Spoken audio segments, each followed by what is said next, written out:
Hello बच्चों, हम अपना unit number 13 the sun moon and stars आज पढ़ने वाले हैं, जिसमें कि सबसे पहले हम पढ़ते हैं कि सन क्या होता है। वैसे तो आप सभी को पता है सन जो है वो हमें हीट और लाइट देता है और ये आग का बहुत ही बड़ा गोला है जो कि अर्थ से बहुत बहुत बहुत टाइम्स ज़्यादा बड़ा है।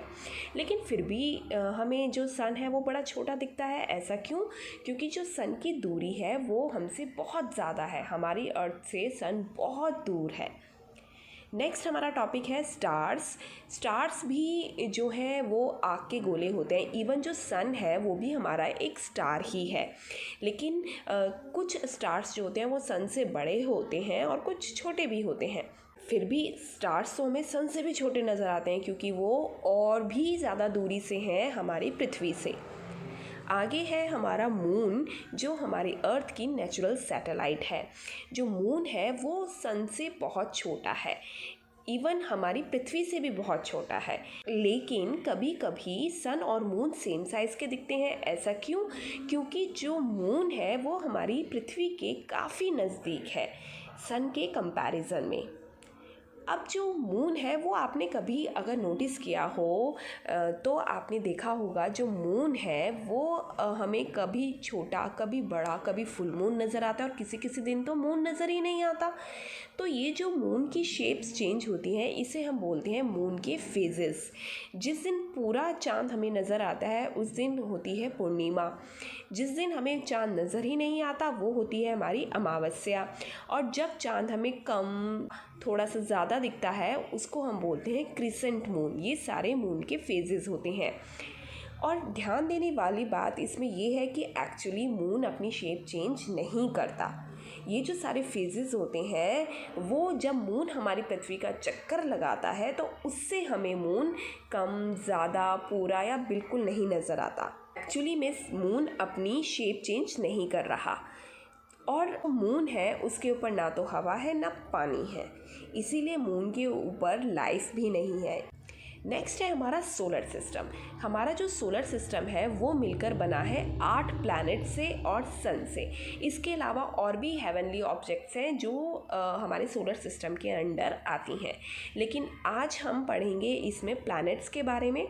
प्लैनेट्स जो होती हैं ये ऐसे ऑब्जेक्ट हैं जो लगातार सूरज के चारों ओर चक्कर लगाते रहते हैं एक फिक्स्ड पाथ में, यानी कि उनका रास्ता तय है, वो उसी रास्ते पर घूमते रहते हैं सन के अराउंड।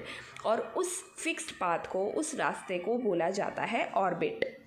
हमारे सोलर सिस्टम में 8 प्लैनेट हैं जिनका नाम कुछ इस तरीके से है, और नीचे जो डायग्राम है उसमें सन से कौन कितनी दूरी पर है, यानी कि सबसे पास कौन सा है, उससे दूर कौन सा है, उस हिसाब से ग्रहों की पोजीशन दिखाई हुई है। सबसे पास है मरकरी और सबसे दूर है नेपच्यून। और ये जो कुछ फैक्ट्स जो आपको पता होने चाहिए, जैसा कि मैंने बताया, सबसे पास है मरकरी ग्रह, और जो हमारा अर्थ है वो 3rd नंबर पर आता है। और सभी प्लैनेट्स में से यही इकलौता प्लैनेट है जिस पर लाइफ है। वीनस जो है उसे सबसे ब्राइटेस्ट प्लैनेट बोला जाता है नाइट स्काई का, और जुपिटर जो है सभी प्लैनेट्स में से सबसे ज़्यादा बड़ा ग्रह है। इसके बाद हमारे आते हैं कॉन्स्टिलेशंस। जब भी आप ऊपर आसमान में देखते हैं तो हमें रात में कुछ इस तरीके से दिखाई देता है और दिन में हमें कुछ ऐसा दिखाई देता है। रात में जब हम आसमान में देखते हैं तो हमें तारों की कुछ खास फॉर्म नज़र आती है जो कि लगता है कि वो किसी पर्टिकुलर शेप में है। उन तारों के ग्रुप को जो एक पर्टिकुलर शेप बनाते हैं उन्हें बोला जाता है कॉन्स्टिलेशंस। उन शेप को बोला जाता है कॉन्स्टिलेशन, जिसमें से सबसे कॉमन है ग्रेट बियर, या इसे अर्सा मेजर भी कहते हैं, और हमारे भारत में तो इसे सप्तऋषि के नाम से जाना जाता है क्योंकि ये 7 तारों से मिलकर बना है और ये एक बड़े चमचे के आकार का होता है। इसके अलावा सेकंड कॉन्स्टिलेशन जो है वो है ओरियन। ये जो है ये ज़्यादातर हमें सर्दियों में साउदर्न पार्ट में दिखाई देता है स्काई के, और ये 7 या 8 तारों से मिलकर बना होता है। इसके बाद हम पढ़ेंगे अपनी अर्थ के बारे में, क्योंकि ये एक स्पेशल ग्रह है, इसी में सिर्फ लाइफ है। और हमें देखने में तो लगता है कि अर्थ चपटी होगी तभी तो हम इसके ऊपर टिके हुए हैं, लेकिन जब साइंटिस्टों ने खोज की तो पता चला कि जो हमारी अर्थ है वो राउंड शेप की है। अब जो मूवमेंट है अर्थ की, हम उसके बारे में पढ़ते हैं। अर्थ में दो तरीके की मूवमेंट पाई जाती है, एक तो रोटेशन और एक रिवॉल्यूशन। रोटेशन जो मूवमेंट है वो पृथ्वी अपनी ही जगह खड़ी खड़ी घूमती रहती है। जैसे कि हम कोई लट्टू चला दें तो वो अपनी ही जगह पे घूमता रहता है, या आप एक जगह पर खड़े होकर घूमते रहें, इसी तरीके से हमारी अर्थ भी अपनी एक एक्सिस पे घूमती रहती है। एक्सिस क्या है? एक्सिस कुछ नहीं, सिर्फ एक इमेजिनरी लाइन है जो कि अर्थ के सेंटर से पास होती है और दोनों पोल, नॉर्थ पोल और साउथ पोल को ज्वाइन करती है। अर्थ अपनी ही जगह पर एक चक्कर लगाने में, यानी कि एक रोटेशन लगाने में 24 घंटे का टाइम लेती है, जिससे क्या बनता है? हमारा एक दिन बनता है। दूसरी मूवमेंट जो है अर्थ की वो है रिवॉल्यूशन।